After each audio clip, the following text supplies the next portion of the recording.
Just 2 minutes silence and then we will start.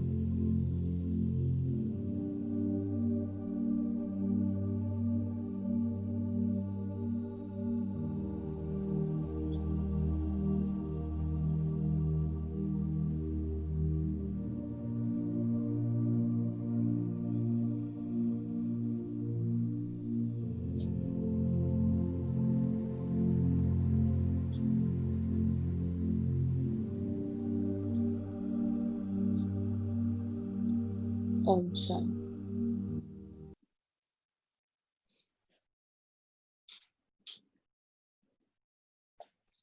So last weekend, the class that we had, the last one, was about the Srishti Chakra, the cycle.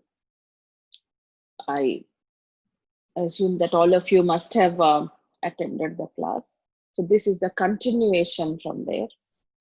Um, and I also mentioned that these are the questions which will be answered when people say why good things happen to bad people and why bad things happen to good people. And when the deities were so pure and so worship-worthy, and they had everything good going on in the beginning of the cycle, why the state of the condition of this world has become like this, and the divine qualities that the deities possessed at that point, how come we do not have it now? I mean, what happened to that time and that kingdom and those souls who lived there? How come it is not the same right now? It is exactly the opposite. Mm. The opposite to divine virtues, opposite to what you call as a pure environment, pure elements. um, so there is no purity here at this point. The sign of impurity is sorrow, and the sign of impurity is instability.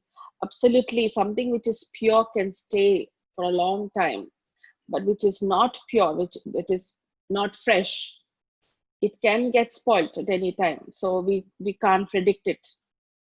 So if you see the world right now, it's in that condition, not very good quality. So what has been the journey is what we will take up today. The whole journey of Bharat. Why especially Bharat, India, is because we need that clarity of what had happened. That you see um, the most history that this country has, and at the same time with that understanding that this is the oldest land. mm, and so that's exactly why there should be everything that is, this land should have seen the best of the best, and it will see the worst of the worst. So we have to have the whole history that we need to go through, and the history of the soul. We do know the history of the physical aspects of how someone ruled a kingdom somewhere, and so and so date and so time, and so on and so forth. But what about the soul? When did it actually begun? Now we can say that about let us say in 18th century this kingdom was there, but that was not the beginning of everything. Mm. So we have to go to the beginning of the whole cycle.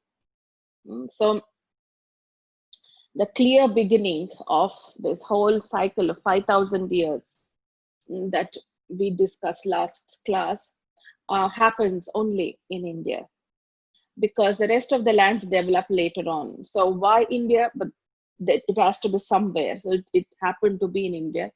That's exactly why if you go to the website of Indian website, it is written 5,000 years history. So it has the longest history, and a very praiseworthy history. So So I'll start showing you the picture and explaining to you. So here we are. So here we are. So you can see this, I think. Yeah. Yeah. So you can give me that. Pen. So here we are. Now, this is the golden period. This period is called the golden period of the soul. And so when it was a golden period, of course, there was everything. The land was pure. The, you know, what you call as a nature, surrounded by nature, that is, all the five elements were pure. So because there's purity, there is absolutely highest discipline of elements, that it will not rain when it has to, it should not rain. And everything in its system, it doesn't cause sorrow. Mainly elements don't cause sorrow. So the soul, because the soul here, if you see, is Sato Pradhan. It's written as Sato Pradhan. Sato Pradhan means pure. In every form, it is truthful, the soul.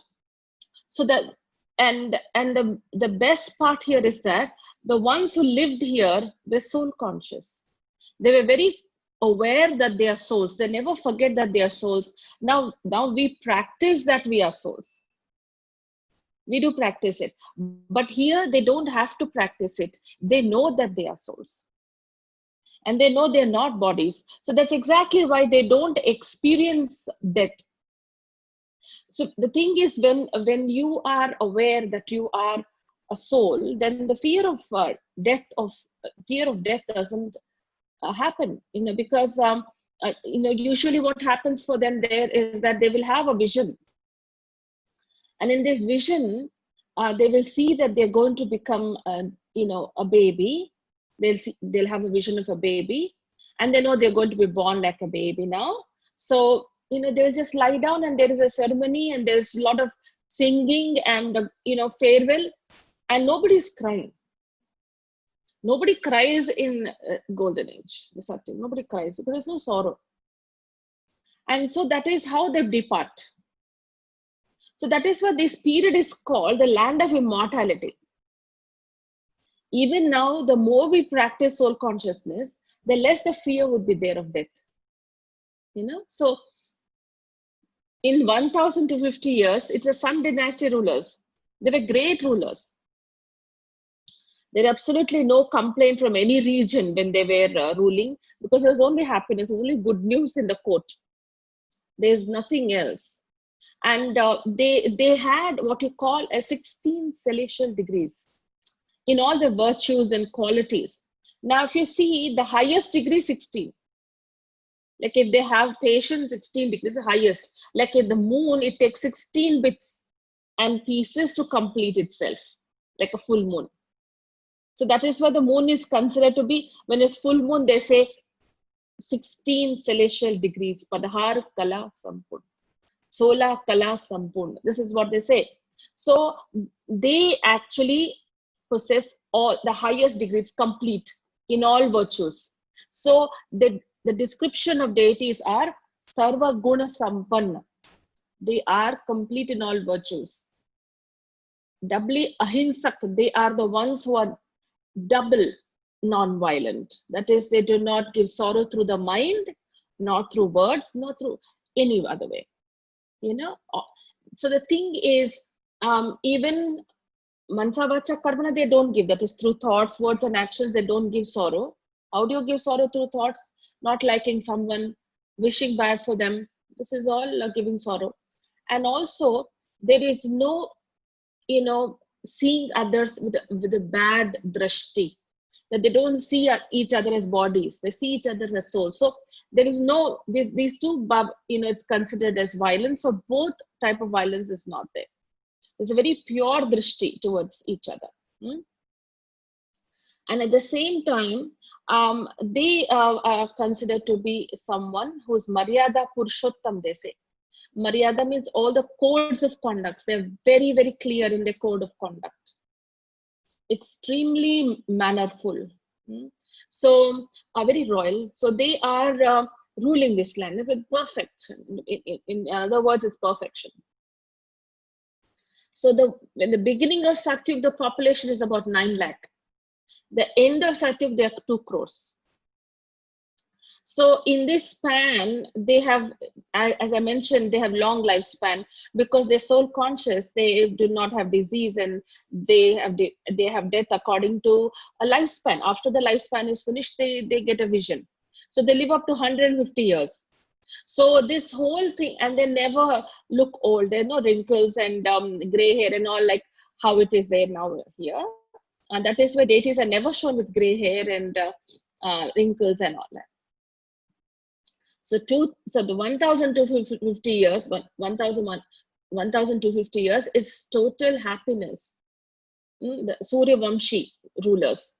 Who was ruling in Surya Vamshi? What are the names of those souls who were ruling is what I will mention. So the thing is, if you see the beginning, the first, what you call as the first generation, which was ruled by Lakshmi Narayan. You see the picture here, Lakshmi Narayan.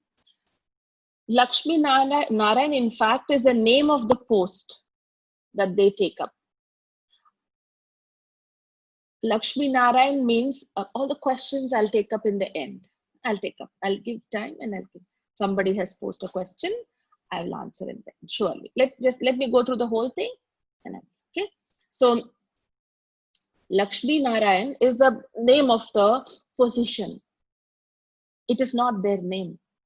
Whoever takes the throne will be called Lakshmi Narayan. Because Lakshmi Narayan means emperor, empress. So their children will be Lakshmi Narayan 1, they will be Lakshmi Narayan 1, their children Lakshmi Narayan 2, Lakshmi Narayan 3, Lakshmi Narayan 4, and so on, so forth. So there are 8 generations which will rule. This Narayan, when he was young, before he takes the crown, before he gets married and he takes the crown, his name was Krishna. He was a child. And his wife, when she was young, she was called Radhe. So both of them, when they sit on the throne, see, they're called Radha and Krishna. But when they sit on the throne, the name changes. So we do not know the name of their children who take the throne, the next throne, their son who takes the throne. We do not know their name when they were young. Only the first one who sat on the throne, we know their names. So they rule about 8 generations. Because it is the beginning is of the Krishna who sits on the throne, Narayan. So 8 generations. So it's called Krishnashtami. So he takes 8 generations. His generations rule. That is Sun dynasty. So this is the beginning.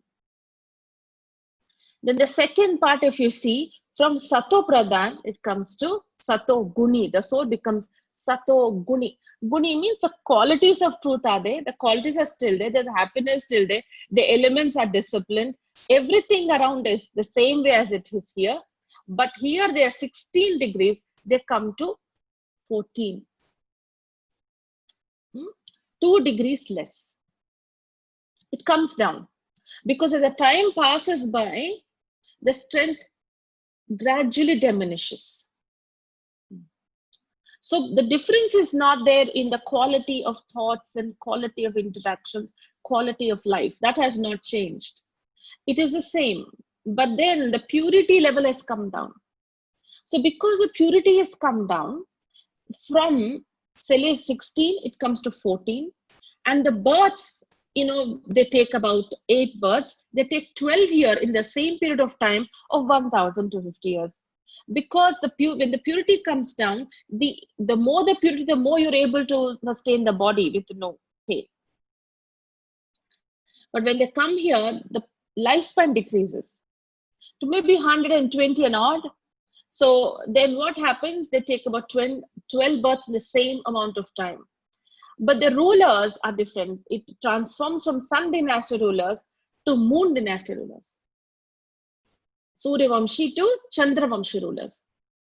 So when Chandra Vamshi rulers begin, their generations, that is the first one who takes over is Rama, Sita generations, and their children will be Rama, Sita 2, Rama, Sita 3, Rama, Sita 4. So they'll be Rama, Sita 12. So there are 12 generations which will rule in this kingdom.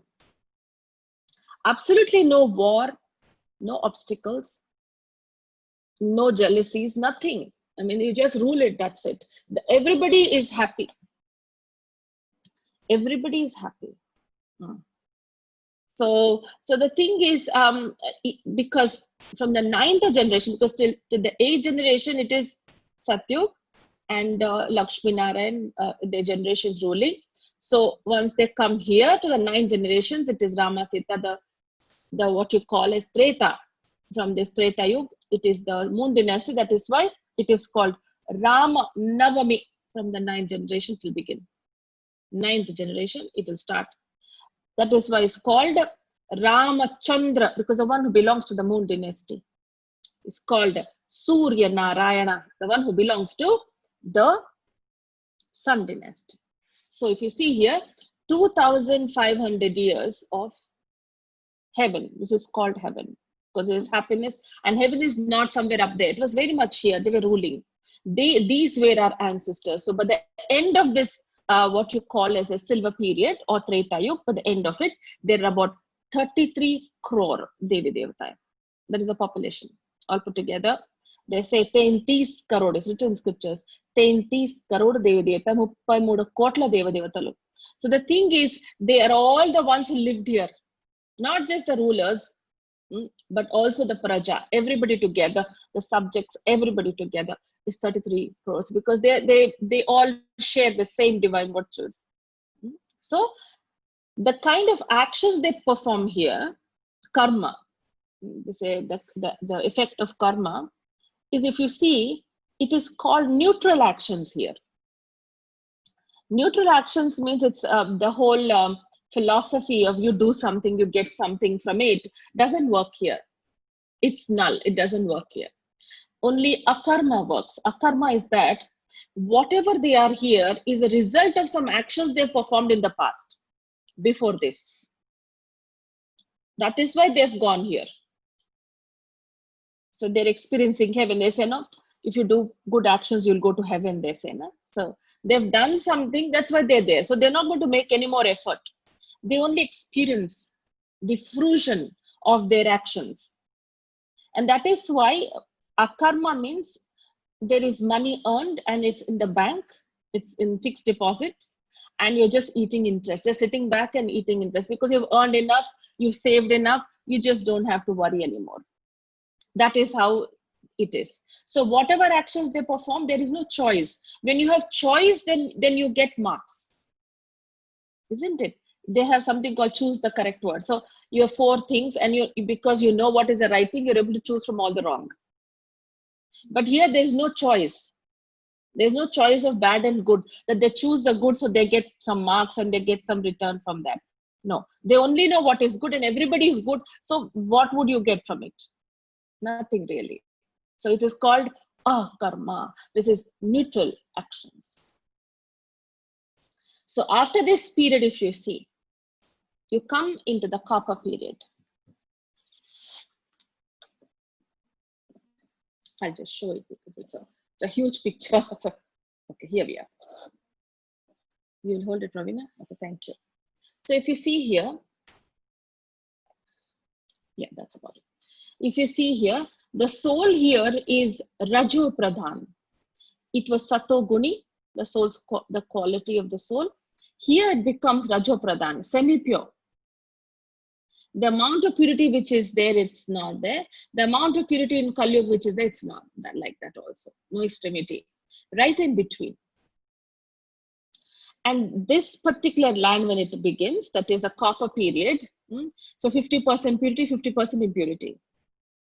And so there will be introduction of sorrow, because there's introduction of vices here, because they become body conscious. Here they're completely soul conscious. So when they descend into Kapha period, body consciousness begins. And when they become body conscious, then what is a sign of body consciousness? The very first result of body consciousness is that the 5 vices come into the picture. Anger, ego, lust, attachment, greed. These are the 5 main vices. That it's not in a very prominently, like it is not taking over like how it is now, but it begins here. They start comparing each other's bodies, each other's possessions, and wars begin slowly later on. And because of sorrow, they start calling out to God. Here in these two periods, there's no calling out for God because there is no sorrow at all. Absolutely no sorrow. So there's no calling out. There's a very famous Kabir Doha, the poem written by Kabir. They say, दुख में सिमरन सब करे, सुख में करे न कोई, जो सुख में जो सिमरन करे, उनको दुख काहे को होए. Means everybody remembers God when there is sorrow. Nobody remembers God in happiness. If you were to remember God in happiness, why would you have sorrow? It's like that. So when they were in happiness, absolutely there is no calling out to God. There is nothing aspect of religion there at all.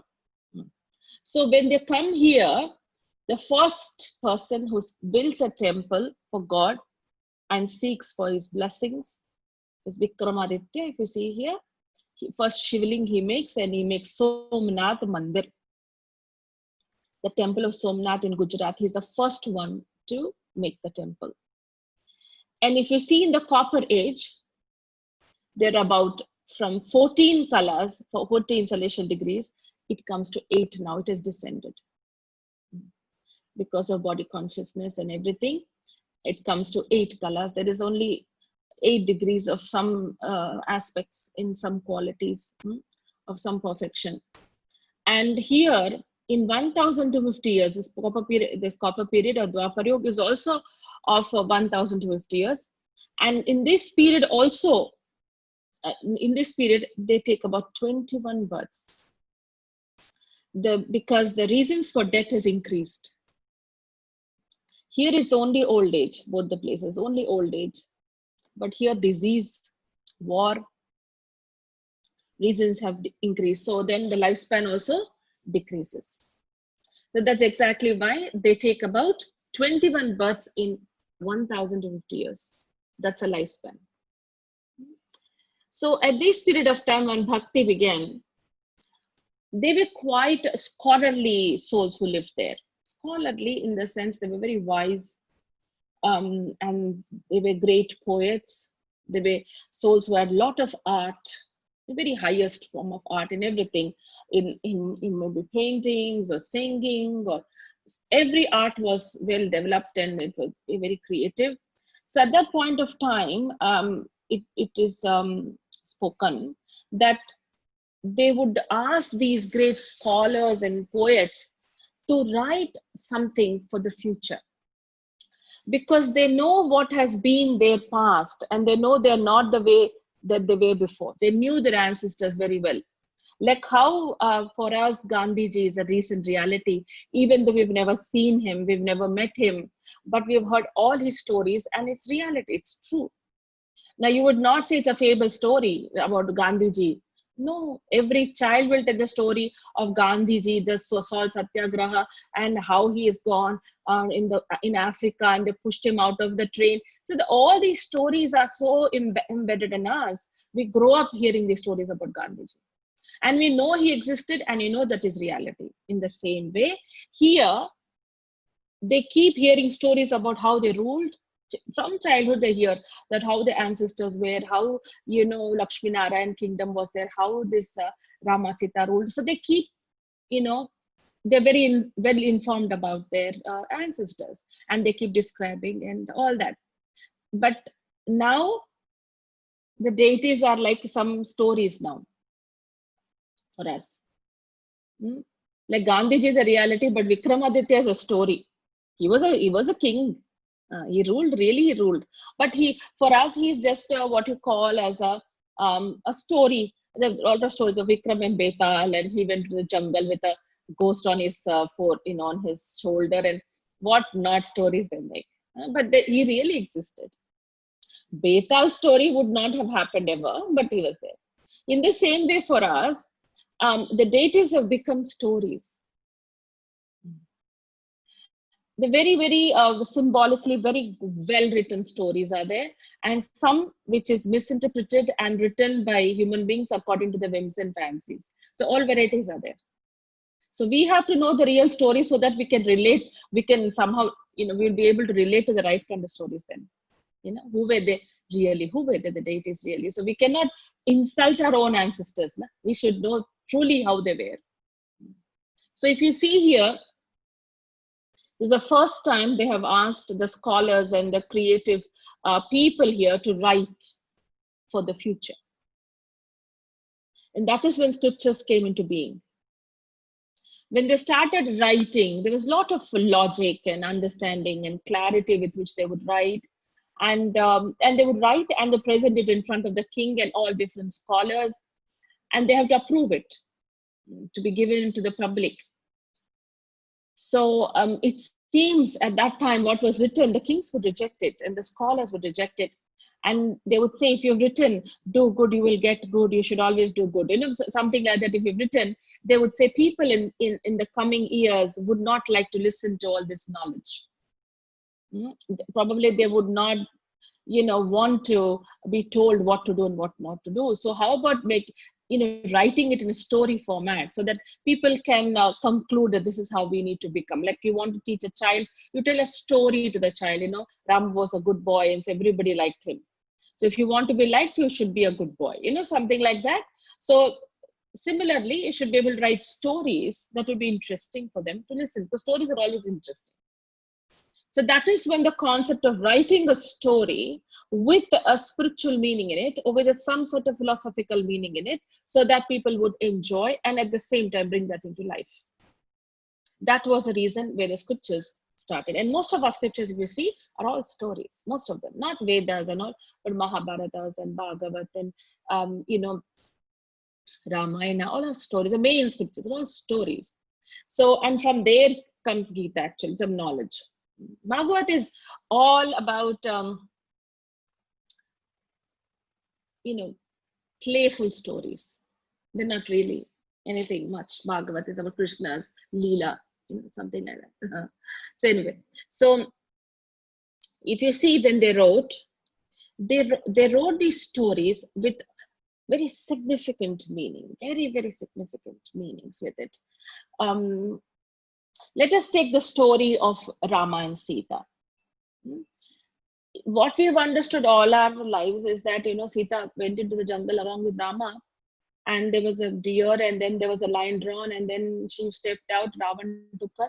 So the thing is, the whole story, logically, if you want to see it, you would find everything so wrong in every level.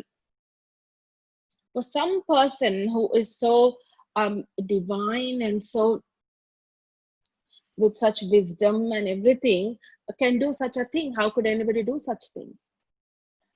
You would see what I've explained here about Treta Yuga and all the Ramas ruling. None of the Ramas went in the jungle because there were no jungles there. There were no jungles. There's nothing to cause sorrow there. So none of them, even the last Rama was almost like a human being. He also never went into a jungle. So which Rama went into the jungle actually, so if you ask? Nobody went. But the thing is, when they wrote these stories, they wanted a brand ambassador. People would want to know, like, oh, Abdul Kalam used to do that. Oh, Gandhiji used to do that. Gandhiji said this sentence. You keep seeing Facebook, Gandhiji's words and this and that. Half of them, I'm sure Gandhiji never said that, and half of them, Abdul Kalamji would have never said that. But when you put their name, there is some sort of a value to it. People would like to read, oh, it's Dr. Abdul Kalam said this, I want to listen, So that is why they put their name. Like, if they're advertising something, let us say a Lux soap, they will say Aishwarya Rai used it. Now, she might have never used that Lux sabun, never used that particular soap, but they put her name. Yeah. And people think, oh, she is so pretty, so she's used Lux sabun, let me buy it. So people buy it. Same way, when they wrote the stories here, they started writing with that understanding that people will understand if we put their names in it, because they were the ones who were the most famous. There were no movies then. Their ancestors were the hero and heroines for them at that time. So when they wrote the story that the Sita was there and the line was drawn by Lakshmana, which means to say in our life, the real meaning of the story I'm telling you, the story, the real meaning is that the line is drawn for all of us, not just for Sita, but all of us. There are a lot of attractions out there. There are a lot of things which seems that we deserve it and we want it. But there is a code of conduct. The line is drawn. You can't go out there and do, without having that line. You should, whatever you do, you have to do within that line. You can't step out of it. If you step out of it, it becomes vikarma. Vikarma means negative action. And when you perform negative action, you have to experience its repercussions. You have to experience the result 100%. So they say, don't step out of that line. Stay within that line. Let us say you have a thought. You get so angry and you get a thought. I want to slap this person, the way he's behaving. It is said through that line they're talking, they say that if you get a thought, no problem, keep it in your mind, because there is a scope for it to change. It can change. You would not feel it is really right to slap somebody. The thought might change. It will also change. It will change. But if you step out of that line and you put it into action, you really slap the person, you come into a cycle of action and reaction. Then someone has to come and slap you sometime in the future, if not now. Maybe with no rhyme reason, somebody will come. You have to experience it. So they say, don't bring it into action, because one thing is you have to experience its result. Another thing is that once you put it into action, it just so happens that it becomes easy for you to do the next time. You don't have to take so much thought. You'll just do it. And it's also in that story, very clearly they show that we have deceptive thoughts that we believe. Why do we put into action? If we really have knowledge and understanding, we know getting angry is wrong, doing this is wrong. But at the same time, at that particular time, some thoughts come that we think it's all right to get angry. So they very clearly in the story speak about the deceptive thoughts that deceive us. That she thought that the person standing outside that line was a beggar and not Ravan. Who is Ravan?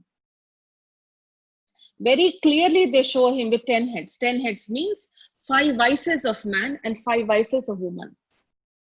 That is why they say Dasera, Dashara. That is, you cut these 10 heads. Only then they will be Deepavali. That is, every house there is deep ignited, that the soul gets ignited only after you kill the 5 vices. Ravan is a symbolic representation of vices. Such a person never existed. It's so difficult for someone to walk with 10 heads. He never existed. He will never exist. It's a concept, very beautifully, very symbolically represented truth. They say Ravan had fire and wind gods in his hand. So they have written there, in this period, they have predicted, because they are semi-pure, they could even predict what's going to happen in the future. They said Ravan will have the wind god and the fire gods in his hands. That is, he will have the power of electricity, the power of science, mainly power of science in his hand. Electricity, one remote and that AC is on, one remote, the light is on. So they'll all have this power in their hands, Ravan. Who's Ravan? Anyone with these 5 vices is Ravan, male or female. So we are all Ravans. Sounds very bad, no? That's true. Because we have these 5 vices. They say in their kingdom, everything is there. Ravan's kingdom, everything is there. Splendor, luxury, everything, but there's no character. There's no character. People have everything going, but it's very doubtful whether they have character. It's very easy to leave character. It's getting worse now. In center, it just so happens that we get to know and meet so many families and everything. They're wonderful people. They're doing very well. Academically also, they must have done very well and gone to the topmost institutions to study, and They must be earning very well and everything. But the sad part is character. They can, the drop of the hat, they can just go and do something very, very wrong. And it's very obvious and they can't help it. Probably they feel, little lightened by it, by coming and confessing or telling what they're doing. But the weight of that action will always remain. It becomes a burden. It's always that karma doesn't go anywhere. It's there. What kind of actions you do to earn money, what kind of actions you do to sustain your relationships with your spouse and children, everything, it has an impact in your future. So the thing is, karma is working it works in a bad way if you do bad things. But that's why they show Sita stepped out of that code of conduct. That keep it in your mind, don't bring it into action, but she brought it into action. She mistook Ravan to be a beggar. Like some people would say, for example, they would say, she's younger than I. How can she say that to me? So I slapped. Even as a child, even if it is adult, a child, whoever it is, anger is anger. It is Ravan only. It's not a beggar, it's Ravan. She thought she's doing something good. People can go out of their way trying to help others and they want to do a lot for others and they get attached to them. I know so many families. They think something they're doing, something great, and they get attached, and both the spouses are, it's a hard time for them because they can't do without each other. I remember a couple, such a wonderful boy. He's a wonderful boy. Yeah, nowadays, I don't think so anybody will put up with such wives. She got attached to somebody in America, her school friend, and she wants to go and meet him, and she's crying, get me a ticket, and take me there, or I want to go, no, I want to meet him. Without meeting him, I don't think so we can do anything in this marriage. He bought her a ticket, and he explained to that man that this is not right what you're doing. And every night they're talking. But he saw that, that she would like to go and meet, and I refused. I said, not one paisa you're going to give to go and meet. Why you're encouraging this nonsense? He said, I can't take this anymore. So there is no character now. Absolutely no character. So that is a sign. That is what they said. It's about, Ravan coming and making Sita step out. So who are we all? We are all Sitas, and we are all Ravans. Why Ravan they show? How they show Ravan with two horns and teeth jutting out? So it means, who's Asura actually? Who's Asur? The human being, any human being who has traits of an animal is an Asura. There's no other category of people in Patal or somewhere like they're called, devils or demons or Asuras. Asura Samharini means to kill the demon inside of us. That is why it's called the Great War, and it's a real war. It should take about a second to kill someone out there, but it's a long time to kill what is within us. So when the scriptures were written, they said, now beautiful written stories. They were explaining. They would sing it like, how we have at that point of time, the mode of entertainment was not like now. We don't have movies and TV like that. They didn't have them. So it was only these people who would go and interpret the stories and tell people. It's like we have something called Harikatha and all that. No, something like that would go on like this in a much more sophisticated way. They would sing and explain these stories. But now the ones who would explain, the ones who've written are not there now. And these scriptures have been so misinterpreted and multi-editions, which have absolutely no meaning, has been added. And when they wrote the scriptures, they have recommended the deities' names to be inserted in it because they were so famous. Like how say Aishwarya is famous and she used the Lux. So in the same way, they wanted to introduce the deities in those scriptures. They never went through all of that which is written in the scriptures, nothing like that. They were ruling the land in perfection. That's why they're praised, not because they went to jungle not because she went into the earth, Sita went into the earth, not because Rama suspected her. These are all human feelings they have, attached to them, and which is not at all what happened. And Krishna stole all the, how terrible, however great you are, you don't go stealing in homes and flirting with girls and stealing their clothes. These are all not something. If someone does that and say, I'm like Krishna, then slap them and put them in jail. No, nobody really. These are all human entertainment. It became an entertainment after a while. So much of entertainment that they adding, no, he stole these things. It was something just to make everyone happy in the divine way. But it's insulting the person, no, who's ruling, who's the first prince of the golden age, and he was such a respectful soul. You are disrespecting them. People make a lot of fun of this. That Krishna had so many girlfriends, why not me? Something like that. People get this reasoning because there's no reason and meaning in those stories.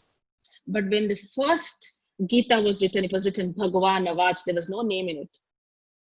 Only the versions of God, that's it. If you were to go back here, probably all the scriptures will be interpreted properly for you and you could listen, but we are not here. And the ones who lived and wrote it, they're not here right now.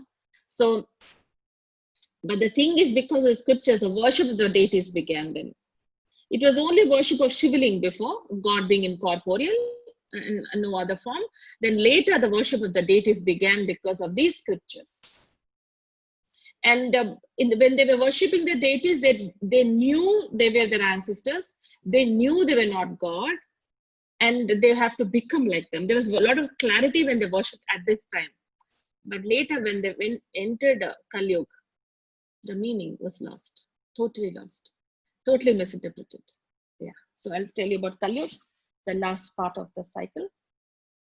We need to raise it a little bit, it looks like.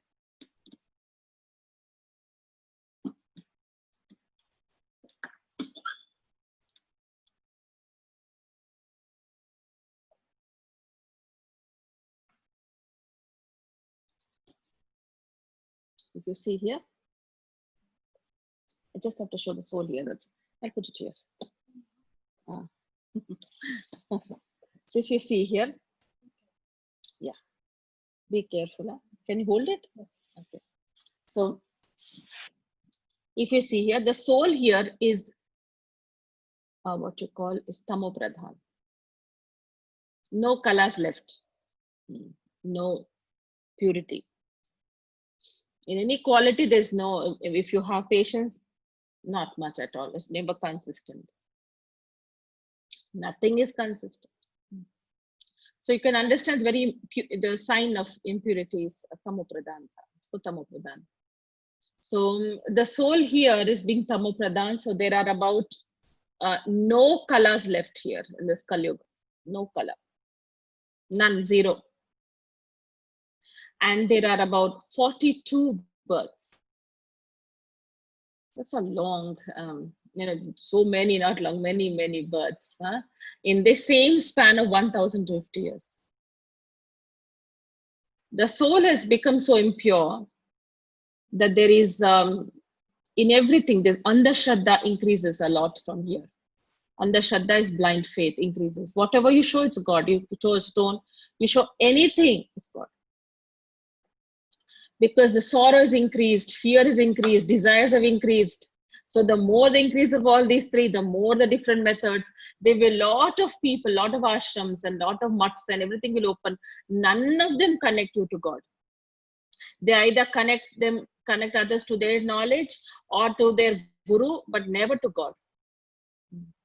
That is viyog, that is disconnected with our God. And they can call themselves as God. So they will be doing bhakti, a lot of bhakti, puja, part and everything, whatever is there, dan, punya, whatever, but these actions are still increasing. Because there is no strength in bhakti, because there is no meaning in it. Without any meaning, that they can take Ganesha and worship it and throw it into the waters. What's a money waste? No, God will never inspire such actions that you drink and you dance and you take Ganesha and throw it into the water. I don't think God would encourage such actions, which is inconvenient for everyone. And so the thing is, they will worship and everything and throw it into water. This never happened here. Happens only in Kali Yuga, because that kind of directions have not been there before. So even though bhakti, how much ever you do, character is not changing. I've met people who do so much bhakti, I can't tell you. They wake up in the 5 in the morning and they'll do bhakti and all that. But character nil. Absolutely nil. You can't blame because they're part of Kali Yuga. It's like that. So Bharat, which was in the beginning, in the Kappa period, it was selling diamonds on the road like brinjals. Here, it is like in a deathbed on the bed of thorns. Bharat is lying down like a beggar and taking alms and taking loans from World Bank and everything. It doesn't have. It is the richest land. Vasco da Gama, Columbus, Captain Cook, they were all searching for this land because it was the golden sparrow. It's the richest land on this earth. Because a land which passed by was Swarga, no? Heaven. So naturally, it's the richest land. They were searching. Columbus went to America in search, and Vasco da Gama somehow ended up here. Captain Cook ended up in New Zealand. But they were all searching for this country. It was richest. So, and at that time, no other land was developed at all in the beginning, golden and silver. That was only world. That was considered the world. The whole world population was 9 lakhs, 2 crores, 33 crores. That's all. No other part. Copper Age onwards, little bit of land here, there. But the recent, from Kali Yuga onwards, there is America 500 years ago. So the thing is, if you see, this when Kali Yuga began, this is when, if you see, the animal gods are being worshipped, because animal gods are never worshipped from Copper period. From the beginning of Copper period, never. It was never worshipped. But here they started worshipping animal gods. I'll explain to you what these two concepts are. First time in the beginning of Kali Yuga, people still had some sort of a pure consciousness, still little bit. They introduced the concept of symbolic understanding of images. How they have symbolic stories, they started making images because people were only being able to relate to images rather than knowledge anymore. So they had to make an image. So they make an image of Hanuman and Ganesh. They never existed in Satyug. Such kind of animal gods never existed. But there's a meaning behind these images. They're just not made just like that. But again, why I'm telling you this, because I will explain both these images to you, because again, so much insult is there of these images. You can see Ganesha, they'll put cricket dress, and then during Ganesha, that thing, no, they'll make this, what do you call it, mandaps, different mandaps they'll read. And once I was passing by and I saw cricket, it was World Cup going on, and they made cricket dress, a blue dress, to Ganesha and make him stand there. So it's all doesn't make sense. What does Ganesha represent? What does it represent? He never existed. Such a person never existed. And the story of a father cutting, which father cut somebody's head like that? Anybody's head for that, such violent act. And then how does the mother come and do plastic surgery? And with a different head of an elephant, why not a human being? Doesn't make any sense at all. It is just stories. Just stories. There's no meaning. At least the ones which are written in the Copper Age had meaning. In these stories, there is no meaning. But that image has a meaning. They show that a huge stomach. And what do they say? Why do they say he has a huge stomach? They say because he ate a lot of laddus. Who is worshipped for eating laddus, you tell me?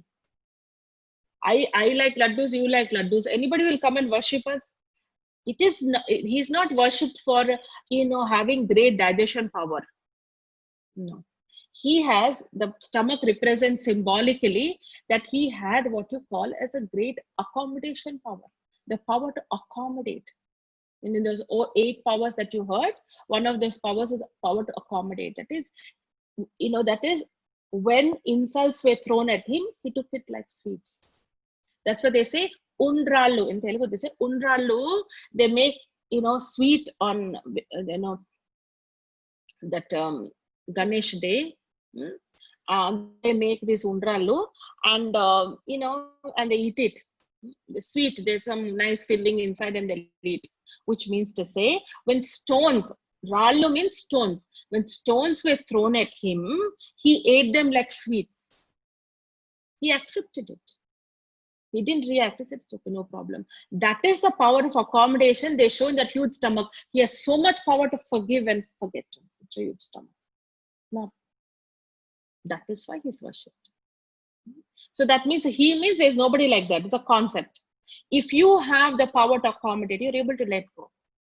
People will praise you.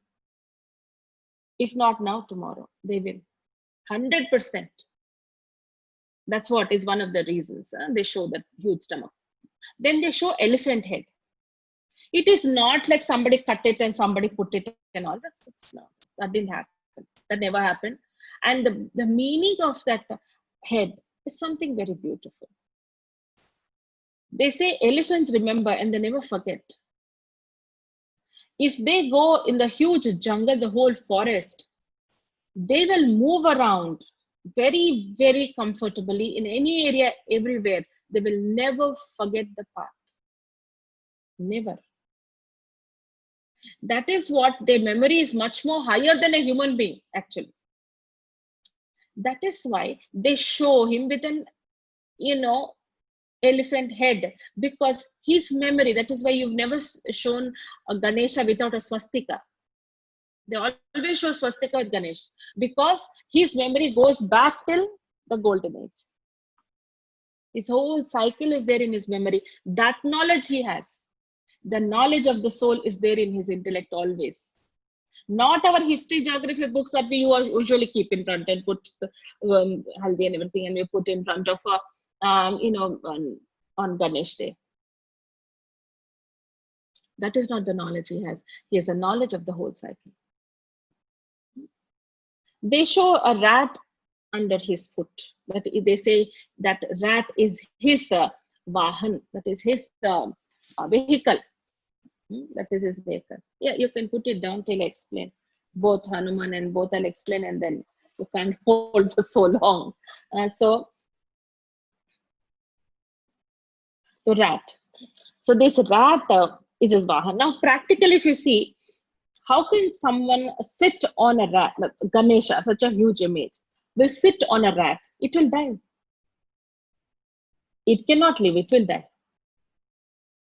So it's not practically that he goes and sits on that vehicle.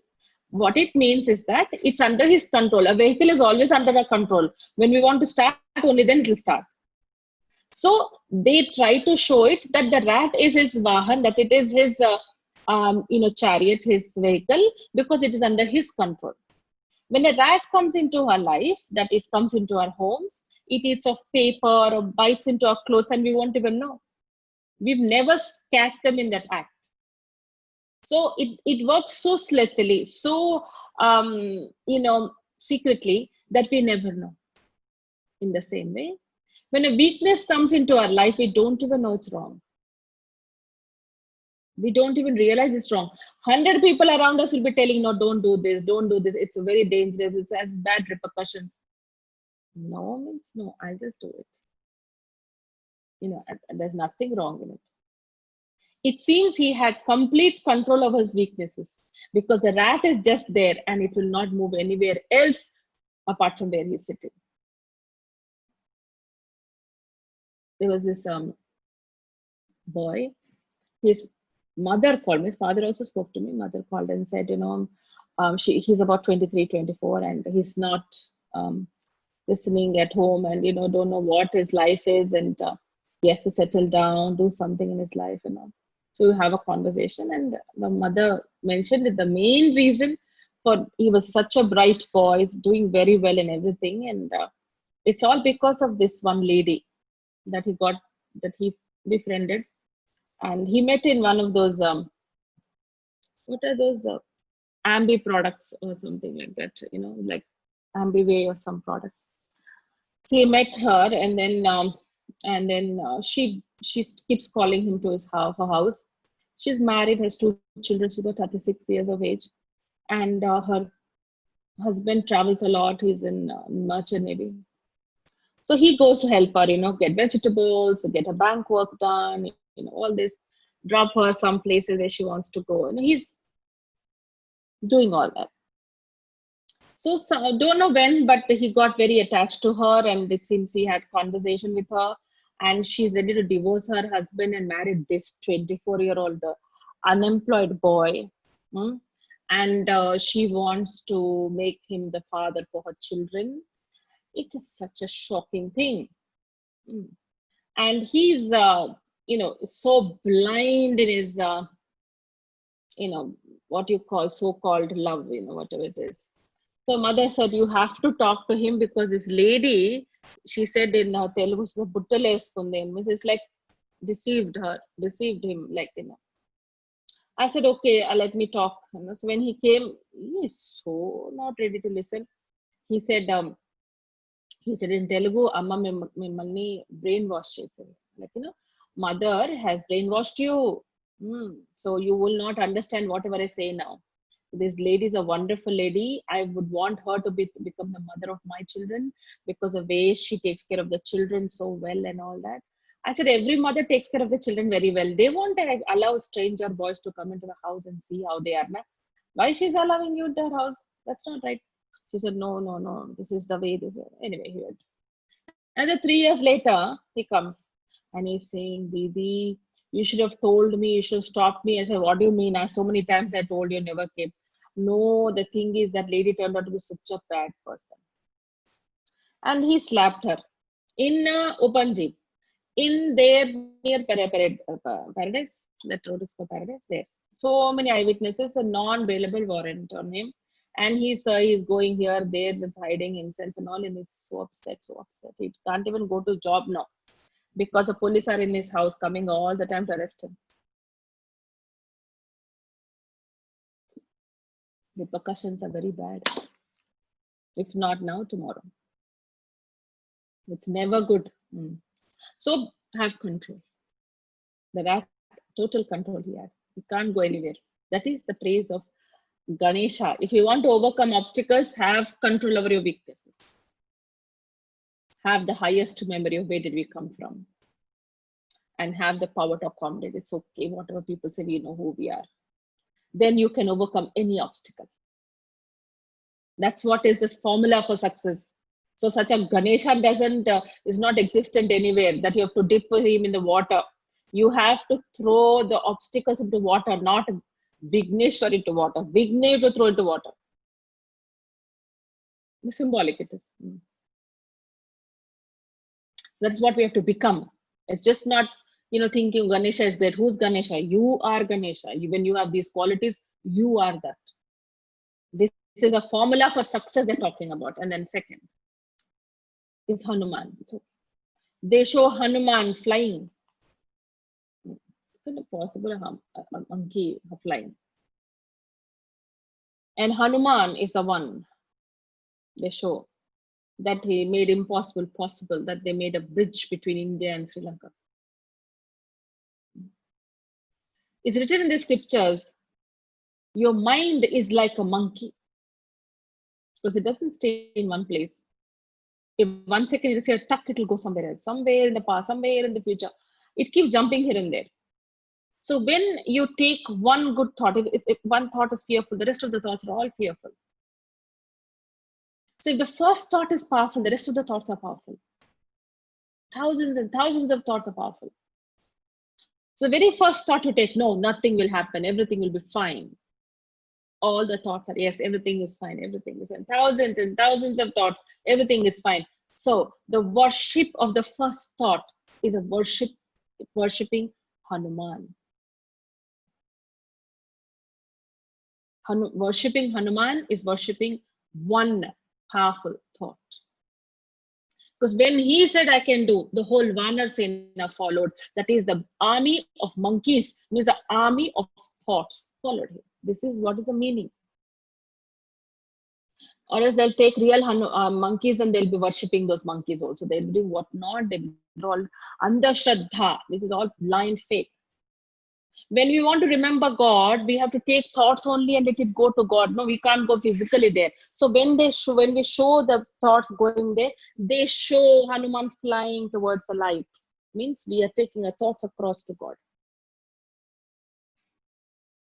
So Hanuman is just a concept. It doesn't really exist. So that is where for courage we say Hanuman Chalisa, because it's powerful thought that you need to take, that nothing will happen. So these are the concepts that they have shown, which don't really exist, but there's a beautiful symbolic meaning behind it. And when you apply it in your life, you experience success. Then finally in Kali Yuga, if you see, the whole Kali Yuga has come to such a bad end now. It's fully, there will be three ways. There will be communal rights, there will be natural calamities and bombs. These three ways that the whole cleansing will take place. So this is the end, when the cycle has to again begin from the beginning. We're in the confluence age, where we connect to God. Where we connect to God and we get the strength to perform sukarma. Sukarma is positive actions.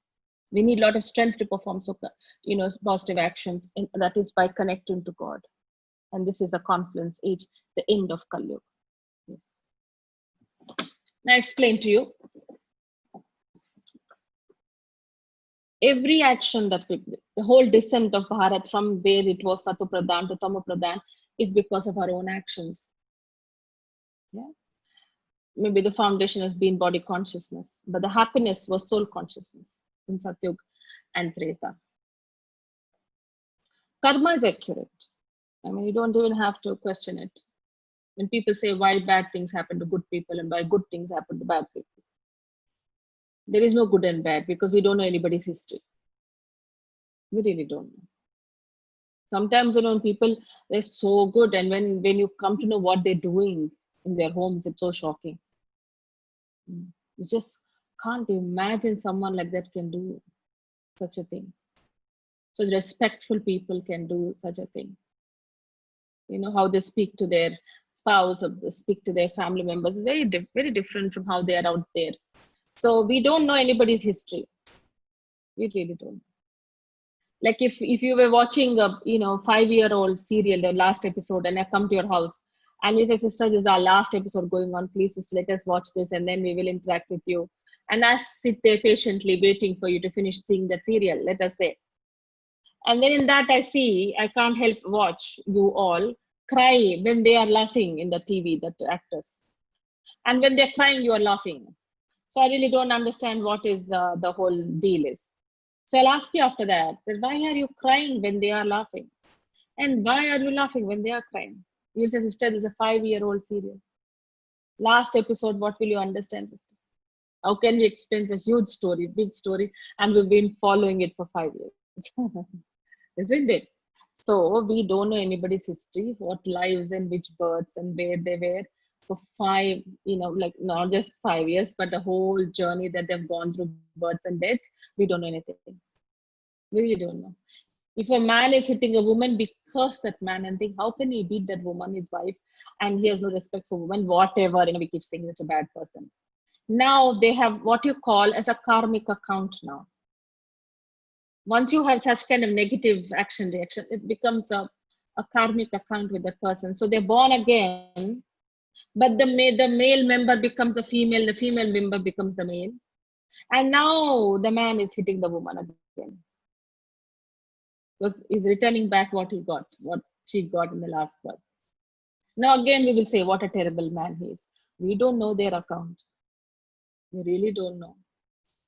Nobody gets any sort of a bad treatment unless they've not given a bad treatment to someone sometime back. Some say, sister, if we do something in this birth, it's good. No, then we will know what we did wrong. Some birth we have done and we are suffering now. What does it? How is it good? There's a lot of people say we should only suffer what we did this birth only. I have a classic example and I'll put it across. I had a friend in college and she specifically liked one boy, a Punjabi boy, very bright future he had. And He's preparing for his IAS and all that. So, and so she said she liked him, and she practically they started going around together, and the parents approved of their relationship also. And after 3 years studying, she went to Delhi to do some course there. It must have been 4 years since they were together. And she comes down to Hyderabad once on vacation, and she tells me that she's breaking up with him. And she didn't give any, what you call a genuine reason, like why she wants to be. She's talking about long distance. And the thing is, she's not going to be there forever. Her parents are here. I don't know what she's planning to do. All said and done, that boy's a very sensitive boy. And he was so attached and planned everything with her. And he was like shattered. And he became suicidal. He attempted suicide also. I don't know what way she went and tried to cut off, because he was in a shock, because if it comes gradually, then she's ignoring him, and slowly they can understand. It was very very abruptly she stopped with him, very terrible way she did. And he suffered for 2 years, and he got into railways actually, and he wrote again because he wants to get into IAS or something like that. IPS, I think. His father was also he was superintendent of police, so he wanted to get into IPS. So what happened was he didn't write again, and he didn't join railways also. Surprisingly, he left for Australia. I mean, he just didn't want to be here. I think he was hospitalized, for about for some surgery and everything, and it deteriorated, completely deterioration, and he had medicine for depression, and he could not. So they sent him off to Australia to his sister's house, I think, and he stayed there for a while. He studied. He started working there. Now he's married with children. He's there in my Facebook, but we're not so much in touch or anything. He suffered 2 years, and parents cursed that girl like anything. Of course, he should be more stronger. He should not let it disturb him. All that we can say, but she became a cause, for all that pain. Anyway, she's come back now. She found some boy there, and it didn't work out, so she's here now. She's married and all. They have this small scale industry. What you call Deepshika, one exhibition type. I met her there. She has put up one of her stalls, and she has some sort of embroidery work. And I'm talking to her, and she's saying, Radhika, why does things happen like that to me? So much sorrow with my in-laws, with my parents, with my children, and everything. She has so many issues, and with her health. And she's saying, I've not given any sorrow to anyone. You know me, no. I've never given sorrow to anybody. Why this is happening to me? She's telling me. Everyone who knows her knows that she's caused so much sorrow to that boy. She didn't break up neatly and fine, nice way. And that is how our thought process is. We are giving left, right, center sorrow to others, and we're not even aware. We're not even aware. So what's the point of knowing what we did this birth when we don't even realize it's wrong? It doesn't matter which birth when. Whatever karma we do, negative action we do, there are ways that we have to finish it. One is through bodily disease. We finish through disease. One is through relationship problems. The third one is through, trauma, some sort of a mental trauma, situations, all that. And fourth is what we call as untimely death. Untimely death is through suicide, murder, or accident. What is timely death is through disease. These are the 4 ways that we face repercussions of our negative actions. That is, any actions which is done in the what you call as influence of the 5 vices. So the soul suffers. So any karma which you are consciously aware that you're wrong, automatically you experience its results. Now, let us say a child is playing with fire and throws it to the jungle, and the whole jungle catches fire and all the animals die. The child has no karmic account of that. There is no burden of that because the child is not aware. He doesn't know. But if a person, even though he doesn't want to burn the jungle, but he's smoking, he knows this is all dry leaves there. He smokes and he throws it, and it catches fire. He is responsible. Just like how in the court of law there are certain degrees of which they will get punishment. Is it premeditated? That did you plan to cause this sorrow, or to kill, or to do something? Did you plan it before? Then the stakes are high. That is, your punishment is higher, because that is a very evil thing to plan to give someone sorrow like that, right? Second is, little lesser degrees that I never had intention to kill, but that anger moment, I just attacked and I unintentionally he died, or he got hurt. Lesser punishment. I did not even get angry, nothing. I just accidentally did that, and there's no intention here, so hardly any punishment. He came and attacked, and I had self-defense, and I tried to stop him, so I attacked. Yes. So there are levels. Same way here. Every action and its repercussion is on the basis of your intention. How much you're informed about how bad it is. Do you know that it is bad? Yes, I know. But yet you did it, then there is punishment. The more the information, the more responsible you become. The more the adult you are, the more the knowledge you have, the more the responsibility. So accordingly, that grade in which you experience its repercussions or its results in our life, good or bad.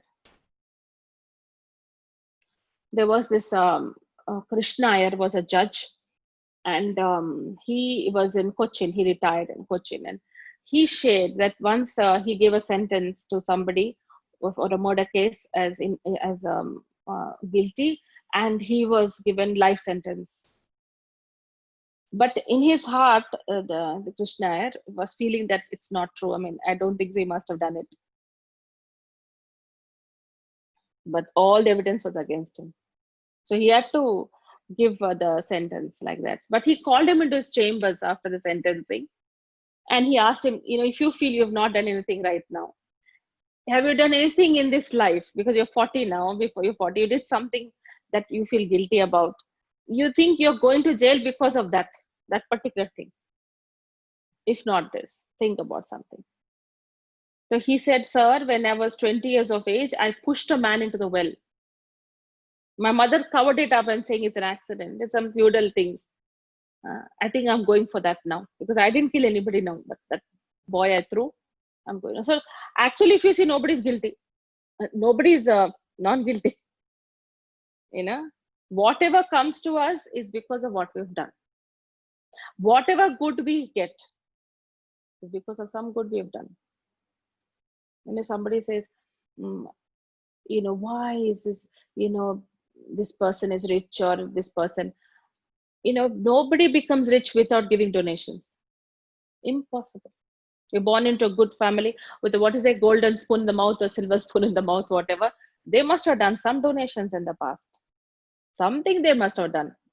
If they do very well academically, they must have done something in education. Contributed unselfishly.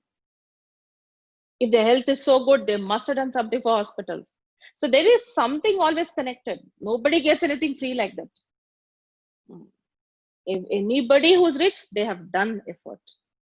Not now, in the past also. Now also they must have done something, but some punya they have done. Punya is there.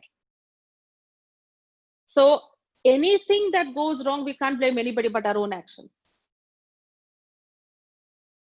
So good, I want to share an experience of mine, and then I'll leave it for question answers from you. I think I was in my 10th class, 9th or 10th, I don't remember which one.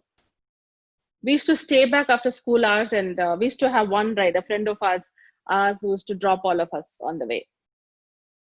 So her father used to go someplace and they send the car back. It would be like we would finish school at 3 and maybe 3:30, 3:40 like that, the car would come. So we'd get a ride. That day the ride was not coming and we had to take some sort of rickshaw or something. And so we thought anyway we'll have half an hour and we'll start late. And then there was a little child there from our kindergarten. She was crying, sitting there crying, and we inquired and everything. And she has missed her rickshaw. Don't know. She went to the bathroom and she missed the rickshaw. The poor little one was a 5-year-old. And then what we did, we took a rickshaw. We used to call it a calendar. We used to have a calendar. If you flip it, you see the address of the child. And we went all the way from our school to Malakpet. Uh, so nicely, we took the child and we took myself and a friend of mine.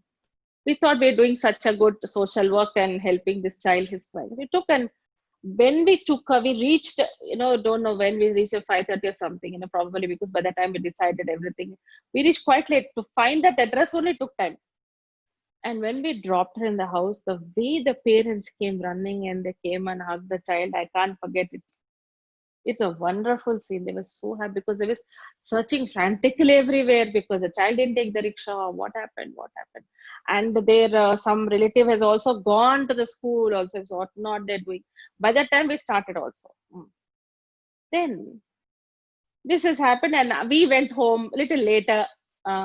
My parents were in such a bad shape. I can't tell you. Because in those days we don't even have mobile phones, nothing, not to inform. They were like so much. They said, "What is wrong with you? Where did you go?" I said, "We wanted to go and help." And in front of my friend, my parents shouted at me and shouted at my friend also. Why you want to go help the rest of the world? You think about yourself, not so much. All that. That's over. The incident was over, and then I finished my degree and I had to write my entrance. My father encouraged me to write entrances for all MS psychologists wherever it is. Apply everywhere. You do not get the seat, but it increases your experience. So you go write all the entrances for MS psychology. So I went to Vizag for Andhra University to write there. And I was quite careless because when I was leaving, my father said, "Take this phone number. This person is going to come and pick you up. And take this. This is how it is." All that, everything he gave. But I was in a hurry.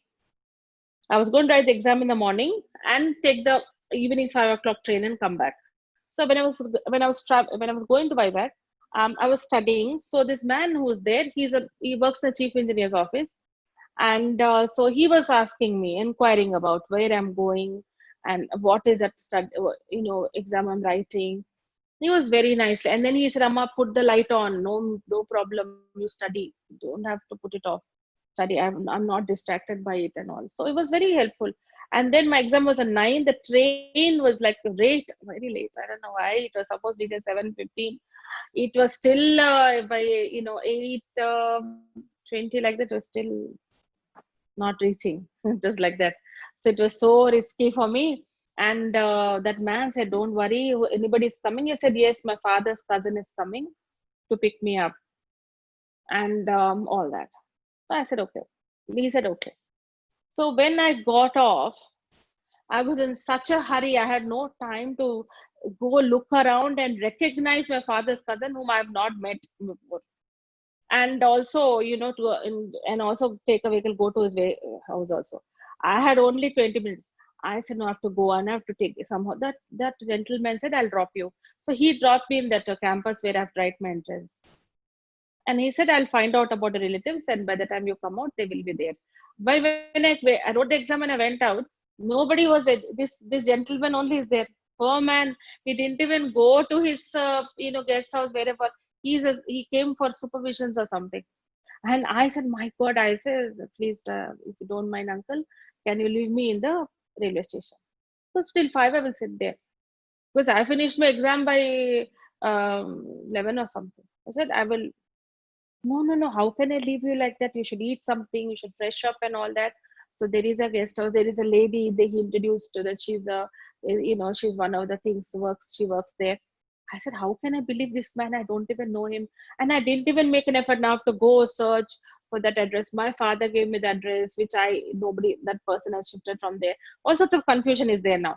So anyway, I was just ready to go back to Hyderabad. I want to be left in the railway station. But he took me to the guest house. He said, you go to this room, you get dressed. This lady is there. She'll give you whatever she wants. And every 5 minutes, I'm getting this attack. If my parents come to know this stranger man I'm believing, I've come to some place. Oh my God, I've never done such a thing in my life. I'll get into trouble. I'll get into trouble. I was going on telling myself, but I said, I'll go back in the evening and that's about it. So he said, I'm going to different places for supervision. You can follow me. So he took me to a restaurant. We ate also. And he had about two people who were accompanying and he introduced. I don't know, I would not recommend anyone to do this, but at that moment of time, I don't know what happened to me. And then he took me to the temple there in Vizag. One temple is the Shiva temple. He took me there, and then there he told about his what scripture, what he read, and everything. So he was a good man. He must have been. He's a good retire in a year. Hmm. So you never heard this, Ravina? Really? I must have shared so many times. Uh, so then after that, I was that sudden palpitations I will get. Oh my God, what am I doing? Who's this man? What are these people? What am I going around with like that? Again, I'm getting this feeling. And I kept telling, Uncle, you can leave me at the railway station. And he said, No, you will go. It's about in everywhere we are going supervision, and he's on every office, he's introducing me as his niece.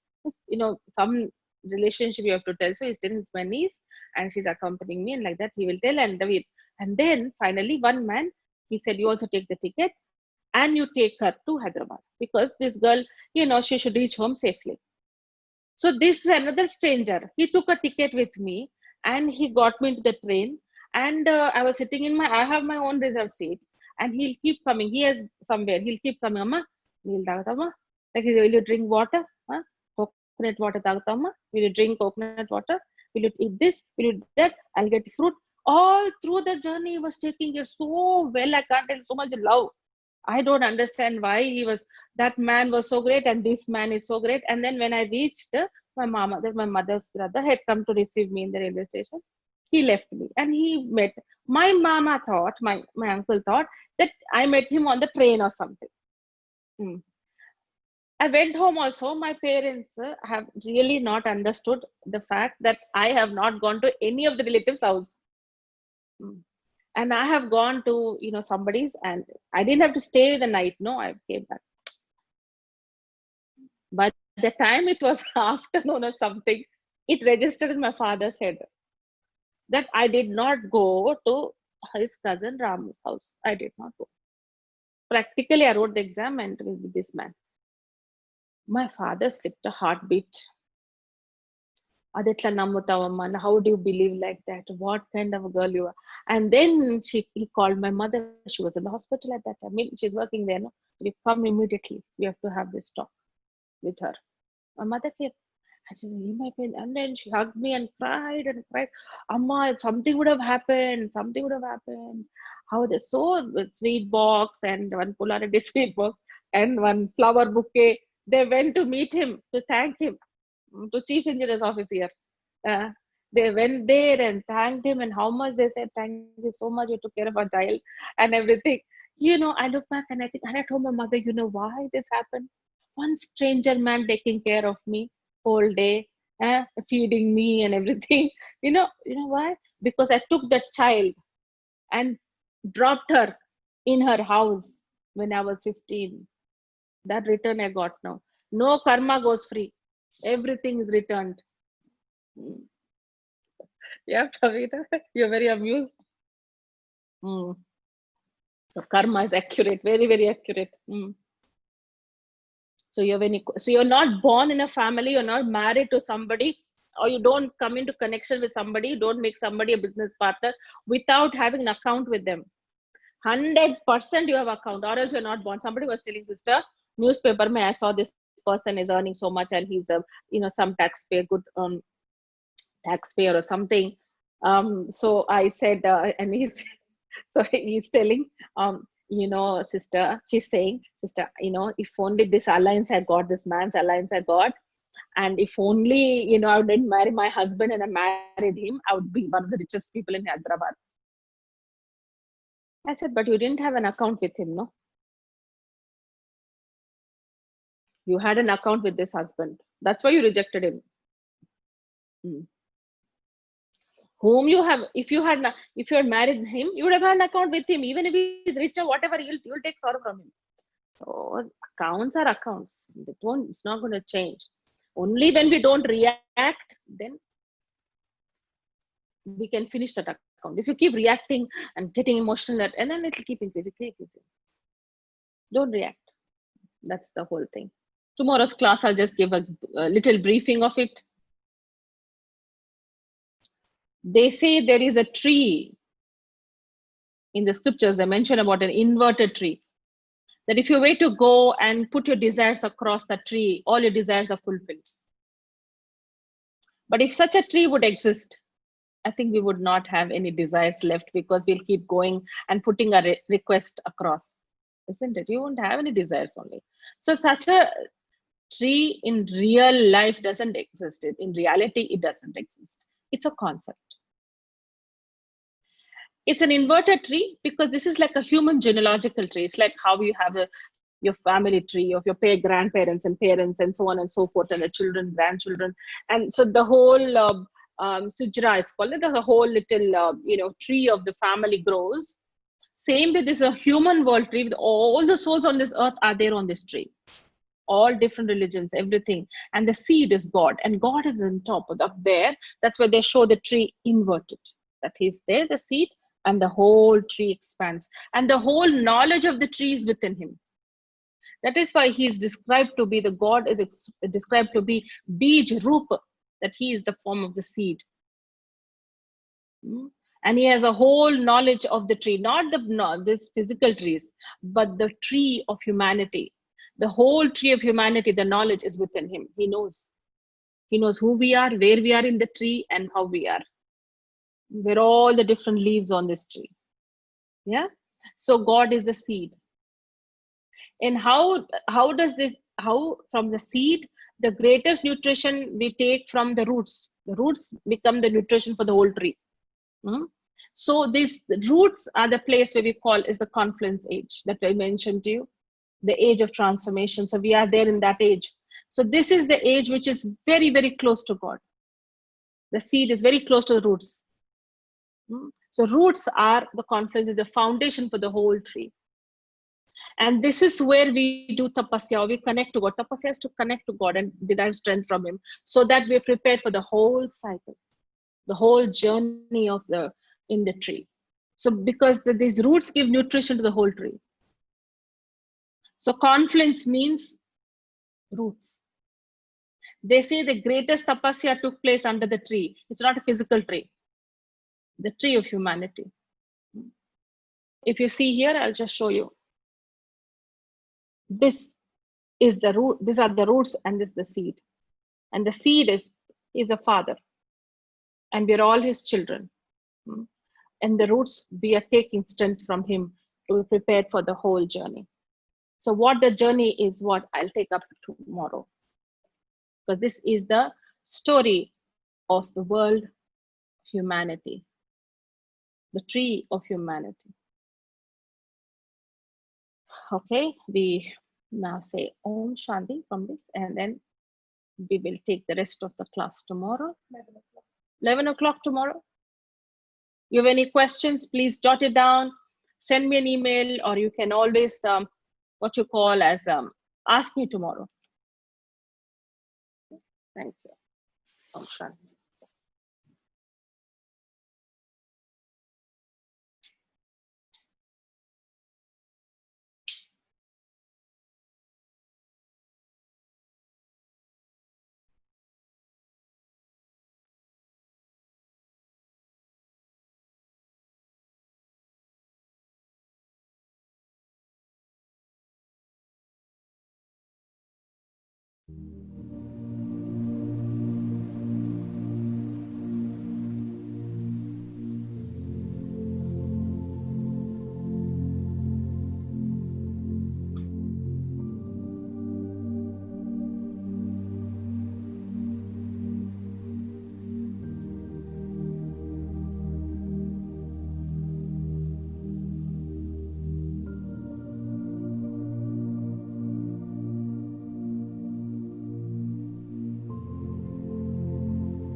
Om Shanti.